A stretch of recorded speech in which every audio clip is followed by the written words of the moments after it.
किसान, आम जनता, कामगार आदि पर हो रहे अत्याचार के विरोध में शेतकरी कामगार पक्ष द्वारा महाराष्ट्र में कई जगहों पर आंदोलन किए जा रहे हैं, जिसकी मिसाल सोमवार को बीड जिले के केसगांव में देखने को मिली।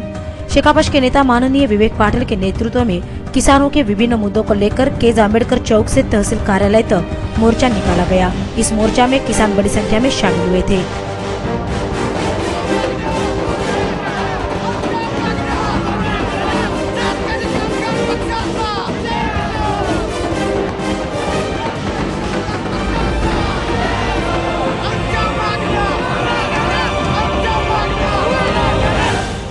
शेकापक्ष के शिष्टमंडल ने अपनी मांगों का ज्ञापन तहसीलदार को सुपुर्द करने के बाद मोर्चा सभा में तब्दील हुआ।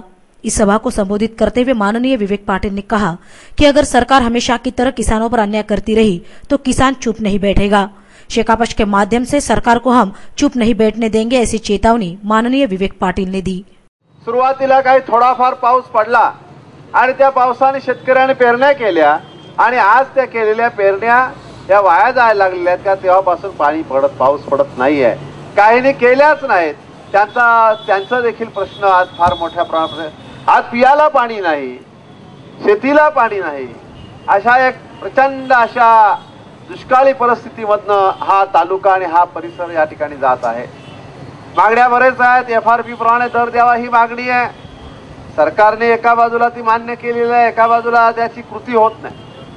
ज्यांना दुष्काळ निवारणाची निधी आलेला आहे तो अर्ध्या शेतकऱ्यांना भेटला तर अर्ध्या शेतकऱ्यांना भेटलेलाच नाही।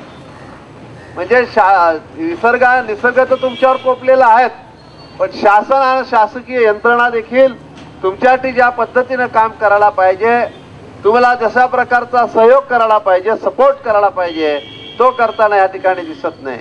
पीक विम्याचे पैसे अजून आपल्यासाठी मिळालेले नाहीत आणि ह्या साऱ्या प्रश्नांच्या संदर्भामध्ये आज बऱ्याचशा मागण्या आपण या ठिकाणी केलेल्या आहेत।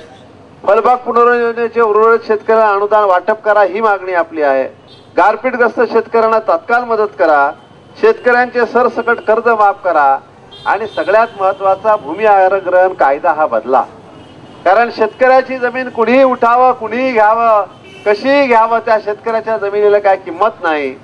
आणि मग त्या ठिकाणी निर्माण झालेल्या कारखानदारांनी किंवा इतर जे काय कामासाठी जमीन घेतली जाते त्या जमिनीसाठी लोकांना मात्र त्या शेतकऱ्याला त्याचा फायदा व्हायला पाहिजे, ते होत नाही। शेतकऱ्याचं नुकसान होतं आणि त्या ठिकाणी कारखाना असेल किंवा दुसरे कुठले योजना असेल त्या योजना कार्यरत होतील।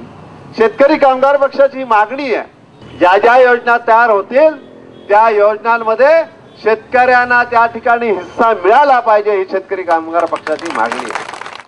इस अवसर पर शेकापक्ष के बीड जिला सचिव भाई मोहन गुंड, तालुका सचिव अशोक रोडे, सौरव सग्गेवार, हनुमंत मोरे, श्याम चिंचोलकर, बंशी थोरात आदि गणमान्यों सहित कार्यकर्ता बड़ी संख्या में उपस्थित थे।